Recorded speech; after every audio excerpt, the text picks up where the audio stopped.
What's up guys, Austin here, back with another rowing video.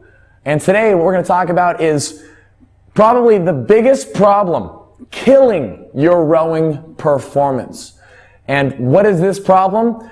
It comes down to what we call knee bounce.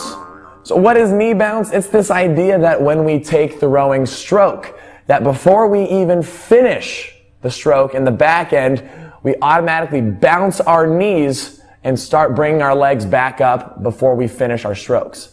So it looks pretty goofy, but surprisingly, this is something that a lot of us do. And that has to do with, with rowing, we're trying to row fast. But if we're not rowing fast correctly, well, that's killing your rowing performance. And what I like to relate this to is think about a deadlift. So when you do a deadlift motion, which is a posterior chain exercise, so it's working all the muscles on our backside, very similar to what we do with rowing. But if you imagine a deadlift bar, as you perform the action and come up to the top, on your way back down, if you bend your knees before your hands pass over your knees, well, all of a sudden this deadlift, this very strong, powerful motion becomes weak all of a sudden, and we're not setting ourselves up to take the next rep properly.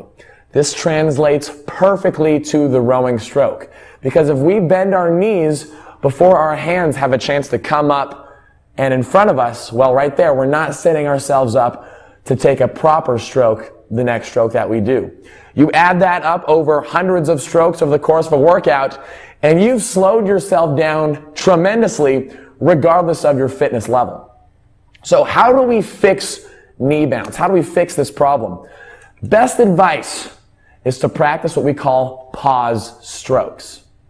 So with a pause stroke, what we do is when you take the rowing stroke, you want to pause at the finish. So the end of the stroke, after you've driven with the legs, opened with the body, and pulled with the arms, holding that finish with your legs flexed, handle into our chest, sitting up tall, and engaging all of those rowing muscles.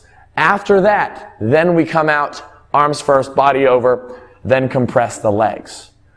So when you're doing whether for a warm-up or for a workout, drive with the legs, swing with the body, pull with the arms, hold it at the end for a split second, then come back up to take the next stroke.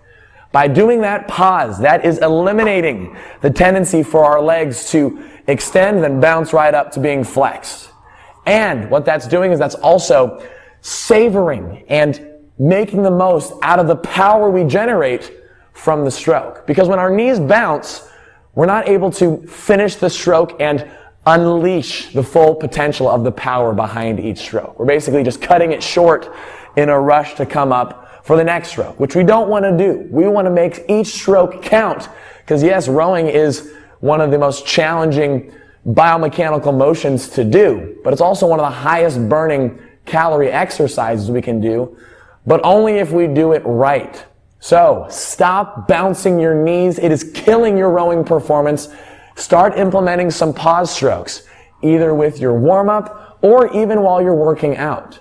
Don't worry about having to rush to come up to take the next stroke. Take your time to perfect the rowing motion. Practice makes perfect. Miles make champions. You got to practice it to get good at it. So put on your thinking cap while rowing. Unfortunately, it's not one of those things where we can just do it without thinking.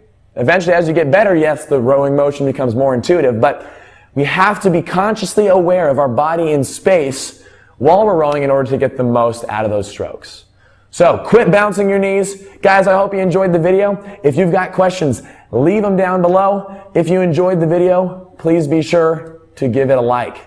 And I will see you guys in the next video.